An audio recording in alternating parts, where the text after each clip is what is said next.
Berkshire Bike and Board had a Giant Bicycles demo night at the Pittsfield State Forest back in September of 2014, and Giant brought all their 2015 bicycles, and I tried out 3 of them. The Giant Trance Advanced 27.5 1, the Giant Anthem Advanced 27.5 1, and the Giant Anthem Advanced 27.5 SX. All of these bikes are 27.5-inch wheels. They're all carbon fiber, that's what advanced means, and they're all pretty high-end. Their 0 models are the top of the line, and the 1s are second from the top. So the bike I'm showing right here is the Trance Advanced. The word cherry there is just the demo fleet's way of keeping track of the bikes. This has a 1x11 rear drivetrain with Shimano EXO components, has a dropper seat post, has a RockShox Revelation RL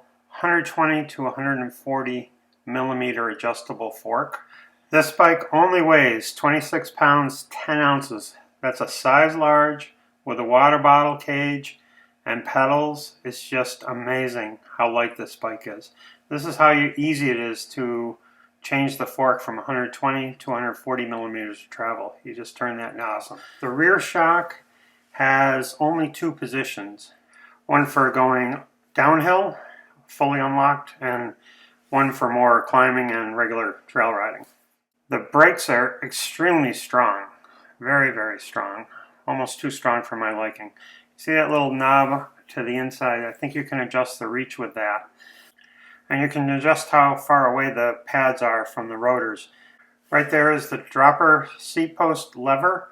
It is very easy to operate, and the dropper seat post is infinitely adjustable. So this is a very popular bike around Berkshire County where I live, and I didn't really understand why till I actually rode one on Labor Day weekend. And it just eats up all the bumps and makes everything much, much easier than any bike I've ever ridden. So it comes with a Physique Gobi saddle, and I do like Physique saddles quite a bit. I found that one quite comfortable. The tires are excellent, very beefy, knobby tires. One thing I forgot to mention, you see how the top tube is sloped downward, kind of curves down? I love that about this frame, because when you get into these longer travel bikes, standover clearance becomes kind of an issue, and they have addressed that very well with this frame. So it has an oversized headset, internal cable routing, and I like the looks of it quite a bit. A lot of bikes have paint jobs I don't really like. This one I like a lot. I like green and black together. It looks nice. So that was the first bike I got to test ride. The second bike I got to ride was the Giant Anthem Advanced 1, 27.5-inch wheeled bike. This is a standard cross-country race bike with 100 millimeters of travel in the front fork, 100 millimeters in the back. It has a lockout lever for the front fork, which is really nice. I hate having to reach down to lock out my fork, so that lockout lever works great. This is the lightest of the 3 bikes I tried out at only 25 pounds 7 ounces for a size large with water bottle cages and pedals. So that's quite good. This bike has internal cable routing, has a Fox float fork, which is very nice, has carbon fiber rims, I believe, has Racing Ralph tires, which everybody seems to love. It's got the 3-position lockout in the rear shock for climb, trail, and descend. Shimano XT brakes and levers. Shimano XT cranks. Shimano XT rear derailleur. And a 2x10 drivetrain. It does not have a dropper seat post. Several years ago I owned a Giant Anthem 26-inch wheeled bike and was not very happy with it because it really felt like a wet noodle when you rode it. There was a lot of play everywhere in the bike. This bike, they've corrected all those problems.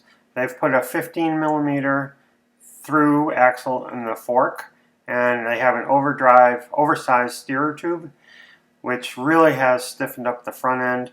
And in the back, they have a 142 millimeter wide hub with a 12mm axle in the back, which really has stiffened it up. And this would be just a great bike for anyone who wants to race.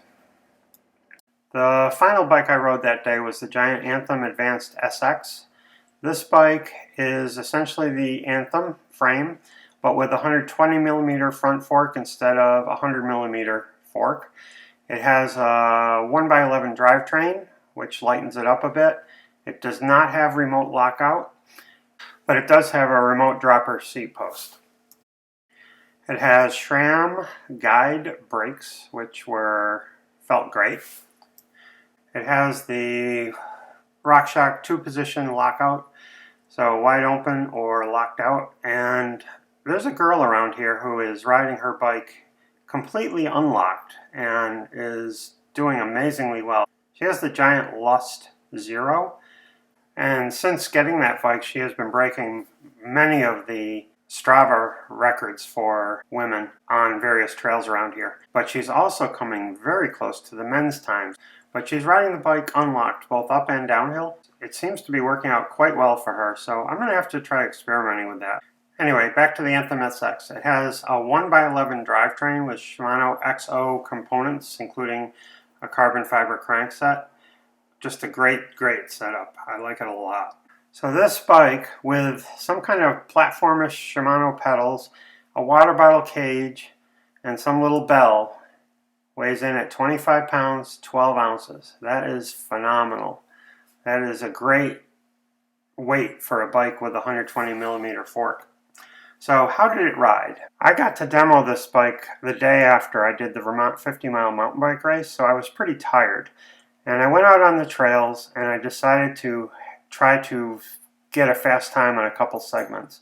And the very first time I tried to go down a segment really fast, the front shock was too hard, the tires were too hard, so I quit partway through the segment and deflated the tires, deflated the shock a little bit, and then went on and tried to do another segment really fast. Again, the tires and the shock were too hard, so I deflated both again. And then I did the third attempt. I tried a segment that's probably about half a mile long and 5 minutes long, and I ended up with my fastest time by 8 seconds, which is amazing the day after the Vermont 50-mile mountain bike race. What I realized when I rode this bike was, oh my God, these 29ers have taken all the fun out of cornering. This bike just put all the fun back into riding. I was like, holy crap. This 27.5-inch wheels don't feel any slower whatsoever than 29ers as far as I'm concerned on the routes and the stuff that we ride, popping over logs and stuff like that. This bike just felt awesome. I just couldn't believe it, how I could be 8 seconds faster than my best time. And I ride these trails all the time, and I try to break my Strava times. And, you know, a lot of them I can only break by 1 or 2 seconds, but to break one by 8 seconds after doing the Vermont 50 the day before is just amazing. I have this bike on order, and it's taking quite a while to get here, so when it gets here, I'll do a complete review on the bike. Thanks for watching.